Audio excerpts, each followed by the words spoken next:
On revient à Montréal. Un accident extrêmement rare est survenu très tôt ce matin sur le pont Jacques-Cartier.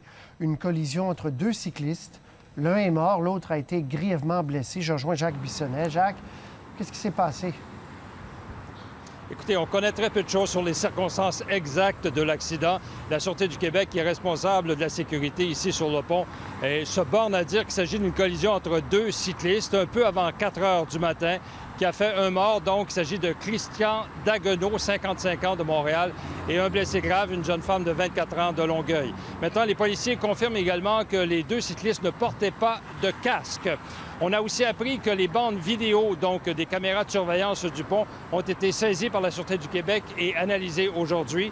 Évidemment, ici, Patrice, il y a beaucoup de cyclistes qui empruntent cette piste cyclable et plusieurs nous ont dit que c'était une piste assez dangereuse, très achalandée à certains moments de la journée. En voici un, d'ailleurs, qui a passé sur les lieux de l'accident quelques minutes seulement après le drame. Je suis passé ce matin, puis j'ai vu malheureusement le corps qui était là, puis on ne savait pas trop ce que c'était, mais en tout cas, à heure de pointe, elle n'est pas sécuritaire du tout. Il y a les gens qui promènent leurs chiens, il y a des planches à roues, il y a des scooters électriques, il y a des poussettes, il y a des touristes qui prennent des photos. Il y a de tout sur cette piste-là. Les gens, ils n'ont pas de lumière, ils sont pas visibles. Alors, ça se peut que l'accident soit... La cause de l'accident, ce soit ça. Bien, on va le voir, Jacques, avec le visuel qu'on a tourné.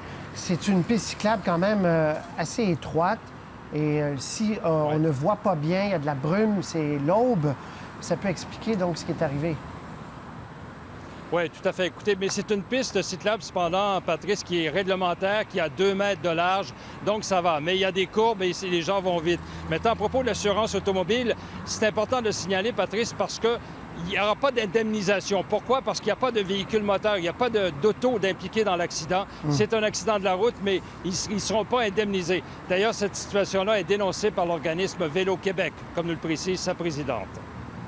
Les cyclistes devraient être couverts par ce régime-là. Il faut savoir que la majorité des cyclistes adultes ont un permis de conduire, donc paient leurs frais pour obtenir leur permis de conduire. Alors, c'est une situation un peu anachronique. Ça fait un trou. Nous, on appelle ça un trou dans la loi. Alors, Patrice, aussi, on apprend qu'il va y avoir une enquête du coroner sur cet accident. Maintenant, il y a eu un autre cycliste qui a perdu la vie sur la rue Saint-Denis samedi soir. Et on a appris aujourd'hui de la police que c'est le conducteur de l'automobile qui a ouvert sa portière au moment où le cycliste passait. Il a été tué sur le coup. Alors, prudence à vélo. Merci, Jacques.